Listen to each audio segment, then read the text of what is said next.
Hey crew, just wanted to do a video just in regards to recent Bitcoin moves leading up to 10,000 breakout and what's happening afterwards, what I'm looking for going forward, and why we didn't get in a trade and why we aren't currently in one now. A few obvious reasons, a few reasons where you guys may not know. It's sometimes very important not to be in a trade, just as important as it is to be in a trade. So let's just start with the 1 hour, because this is a pattern that you guys may remember I posted and I was watching carefully for a breakout so we could enter a trade. This pattern here, I did want to trade this once it broke out, and we broke out here just on this candle here. But if you look at the time at the bottom of the screen, 2 a.m. my time. I'm tucked away in bed at that time, so unfortunately I missed that breakout just due to the time of day. When I woke up in the morning, price had been up around here, so that breakout's too far. It would have needed a retest for us to enter and get in that long. So unfortunately that's a trade that we couldn't take. Not much we can do about it.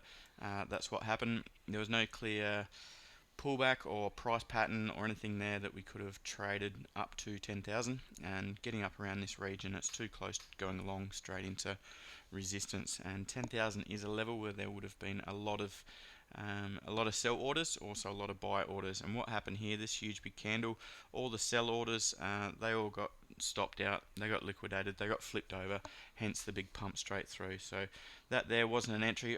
I don't trade buy stops.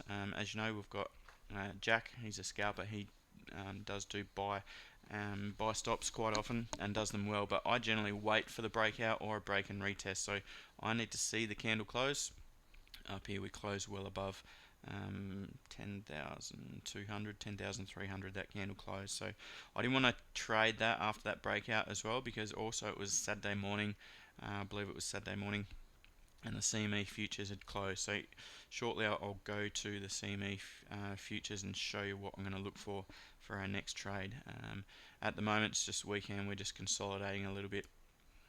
We'll see what happens come Monday morning. Just for now, over the weekend I'm not looking for a trade.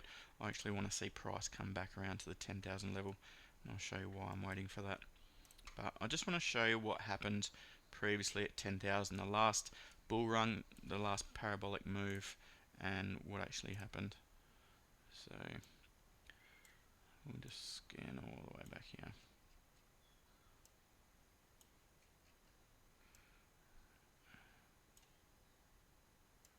Alright, this is the 4 hour chart. This is late November 2017.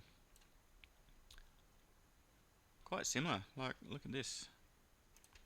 Bit of a consolidation area here. Not really, it just sort of tracked sideways for a bit. Probably broke, yeah, look at that. Broke resistance there, break, retest, and then just glided up to the 10,000 level. And same thing here, quite possibly it would have been a lot of short orders here. They all got liquidated, flipped over, pumped straight through 10,000. But the following hours afterwards, have a look at this candle here. Actually, we'll go to the candle before. That there is a 30% move on a 4 hour time frame. So those two candles there, a 30% move. Huge volatility. Now, the reason I didn't go long when I found out we broke 10,000 was mainly due to this. Now, when price is at 3,000 Bitcoin, a 10% move is only $300. But when we're at 10,000, a 10% move is $1,000. So you just got to be wary of that. You got to be wary of the volatility, and volume has been dropping off a little bit, and we pumped straight through. So I don't want to see a situation like this, because anyone that was long here, they got wrecked. And then people that went short, once it closed back below 10,000, they got wrecked again. So regardless of which position you're trading in, and whether you're a scalper or a day trader or whatever time frame you're on, you likely would have been stopped out, or at least break even if you use smart stop placement. So just be aware of that. That's the reason why I didn't trade once we got through 10,000 and leading up to 10,000. I showed you the pattern here before. We'll go back to the 1 hour.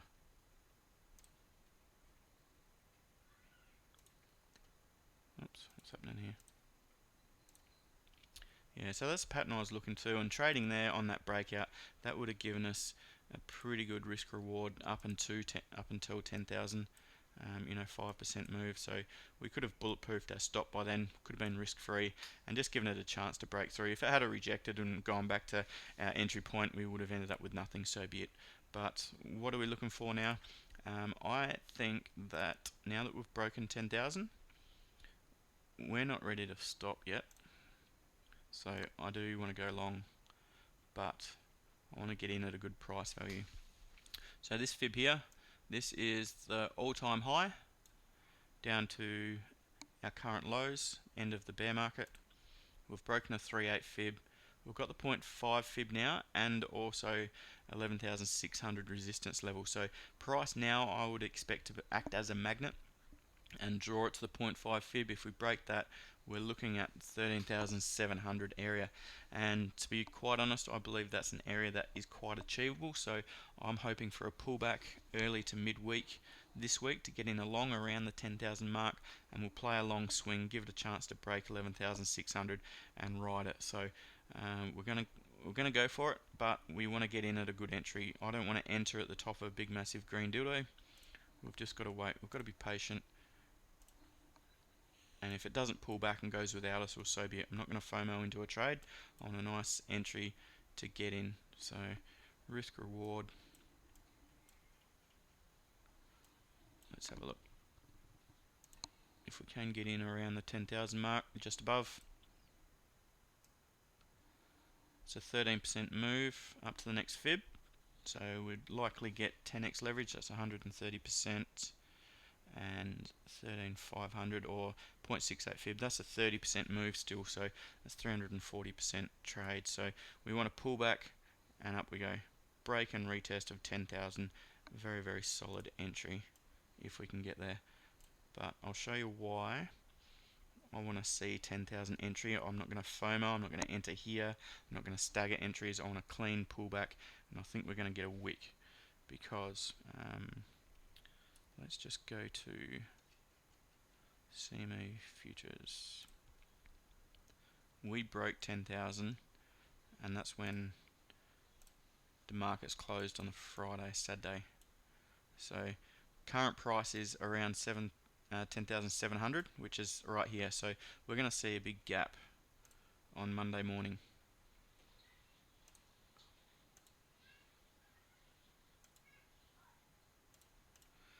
This is what we're going to see. Gaps a very large portion of the time get filled, although here is a gap here that hasn't been filled, but I have no doubt that's going to get filled once this parabolic move finishes. Where it finishes, who knows?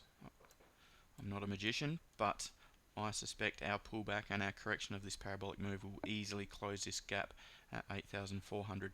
So in the meantime, we're going to open up here on Monday.